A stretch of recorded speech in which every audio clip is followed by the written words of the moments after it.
Welcome to Inside Gaming. I'm Brian. It's the Weekend Roundup. Is Square Enix censoring one of the most popular characters in the Final Fantasy VII Remake? Time for another body controversy. Let's do this. Body controversy. It's gonna be weird. Let the bodies hit the floor. Let the bodies hit the floor. Well, apparently Square Enix, so this is interesting, they have an ethics department and it told the development team to make Tifa's boobs smaller. Who knew boobs were unethical? This, of course, prompted some people to complain online about the change, saying they wanted the old Tifa back, which is hilarious because the old Tifa was like 3 triangles glued together, but whatever. It all kind of harkens back to a similar controversy in Mortal Kombat 11. Mostly, though, people just seem to shrug. Brian, listen, if Melina doesn't have at least a C cup, is the game really worth $60? It's not the same. You're not being faithful. If they don't have back problems, it's not realistic. So why did the devs make the change? Well, according to the game's director Tetsuya Nomura, they wanted Tifa to have an athletic body type. He added, the ethics department at Square Enix also told us that we had to tighten her chest as not to get unnatural during all the intense action. From there, we got the black underwear and fitted tank top.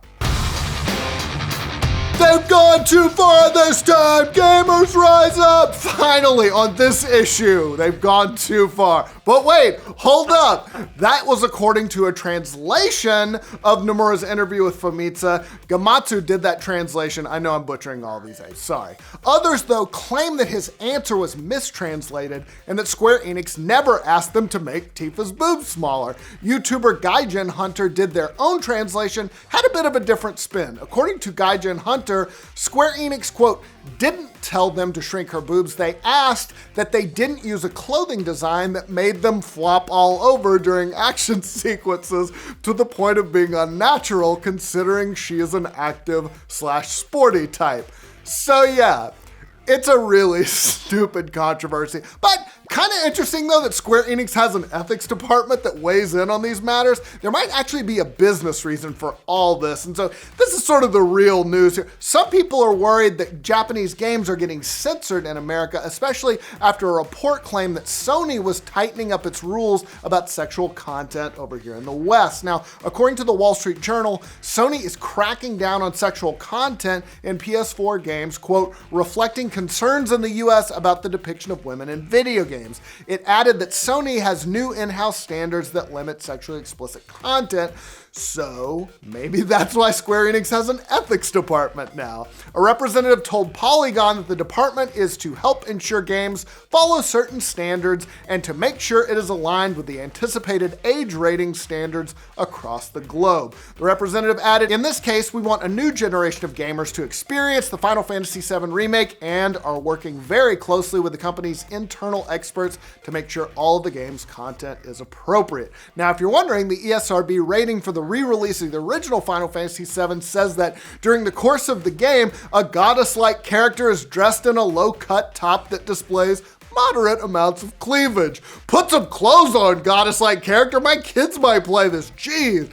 So yeah, it's dumb. But what are you gonna do? The remake, it looks great. And as Polygon pointed out, all of the characters have different features from the original. Probably, again, because in the original, each character was made up of like 10 triangles. And nowadays, we can do a little more detail. So my voice got choked up a little there. I wasn't crying, I just got like frog in my it sounds throat. like you were really upset about the Tifa thing. It's not the same, you guys. All right, moving on. We've all heard that a mini Switch is coming, and now we've got our first leak of what that might look like. Twitter user Captain Alex got an email from a Chinese company that showed off some new accessories for the mini Switch, along with some shots of the new device that, again, has never been announced or shown. It looks, at least if these leaks are true, it looks almost exactly like the current Switch, except with the Joy-Cons permanently attached. Is it true? Who knows, but it's a good guess. We'll probably hear something from Nintendo soon, unless you've already heard something from Nintendo by the time this video posts, in which case this is hilariously out of date. and we're very sorry. Cyberpunk 2077 once again stole the show at E3. Now we know a little bit more about what its DLC might look like, and it's gonna be beefy. Sounds like we can expect some pretty substantial expansions similar to what we got for Witcher 3. The game's UI coordinator Alvin Liu told Prima Games that the core game will tell a complete story, but it won't necessarily be the end of it. Liu said, "We're talking about expansions in the future. We want to make sure everything's complete, but we also want to build open worlds. I know when I was playing The Witcher 3 and I finished everything, I still wanted to know what everyone was up to. I think we're going to have opportunities like that as well for Cyberpunk 2077. Now, Liu added that even without the expansions, Cyberpunk 2077 will have a very satisfying story arc. As we know, it's out April 16th of next year. Cannot get here soon enough. Speaking of E3, it once again drew a lot of people to LA this year. Not as many as before, though. Attendance was just over 66,000 this year. That was about 3,000 less than last year. Not a huge drop off, but still worth noting. Of course, it didn't help probably that Sony no-showed E3, but regardless, it is coming back to the LA Convention Center next year, so we will see if they rebound. Amazon Game Studios, not doing great these days. Last week, it was reported that dozens of staffers were laid off and the studio shut down multiple unannounced projects. Now it's being reported that nobody likes the in-house engine they've been using. It's called Amazon Lumberyard. It was released in 2016 as a free AAA game engine. Very few people, though, are actually using it. The only released games that have been made on the engines are Coffins from Sweet Bandit Studios and Amazon's own racing game, The Grand Tour. One developer who worked with the engine compared it to, quote, driving a train while the tracks were still being laid. Yikes. It's been such a mess that Amazon will apparently allow its in-house studios to even use other engines. Hilariously, Star Citizen is reportedly using it too, so I'm sure it's going to work out great. There's been a lot of talk about unionization in the video game industry, but one CEO just can't believe it'll happen. Strauss Zelnick, CEO of 2K Games and Rockstar parent company Take-Two, told games industry at E3 that, quote, typically unions have been most beneficial when there were more workers than there were jobs, and where the jobs were low-paying jobs. We have fewer workers than we have jobs, and they're high-paying jobs. He then rattled off some stats, saying that Take-Two currently has 500 open positions, and added, there are 220,000 or so people employed in the US video game business. They make about 100,000 on average, maybe more. On average, maybe if you factor in Strauss Zelnick's salary in that. It's hard to imagine what would motivate that crew to unionize, but he also said if our colleagues want to engage in collective bargaining, then we will. All right, speaking of numbers, how about a 5-second review?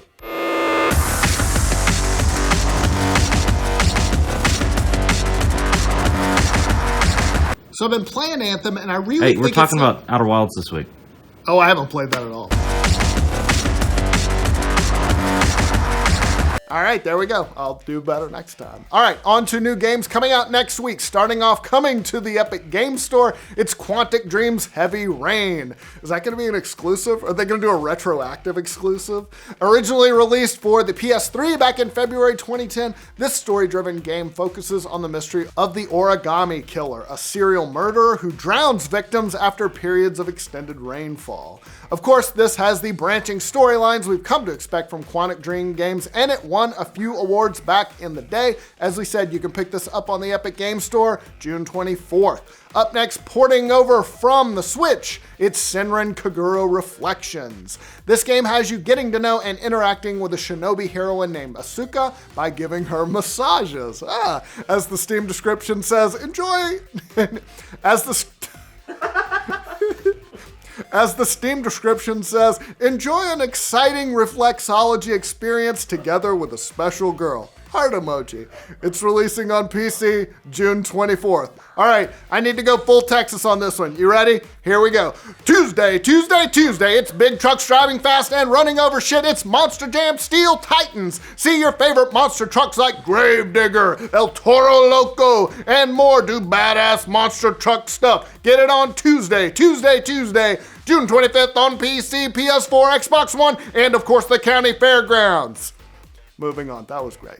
We, the Revolution, puts you in the role of a judge of the Revolutionary Tribunal during the French Revolution. You'll ask questions, make decisions, deal with the politics of the times, and do your best to make sure you're not guillotined as an enemy of the revolution. We, the Revolution, is already out on PC. It's coming to PS4, Xbox One, and Switch June 25th. Formerly known as Project Judge, Judgment is a spin-off game from the Yakuza series. This action-adventure game follows Takayuki Yagami as he investigates a serial murder case. Now, if you're not familiar with the Yakuza franchise, don't worry. While this one shares a setting with those games, according to the creator, Judgment has new gameplay mechanics and a very different story. It'll be available on PS4 June 25th.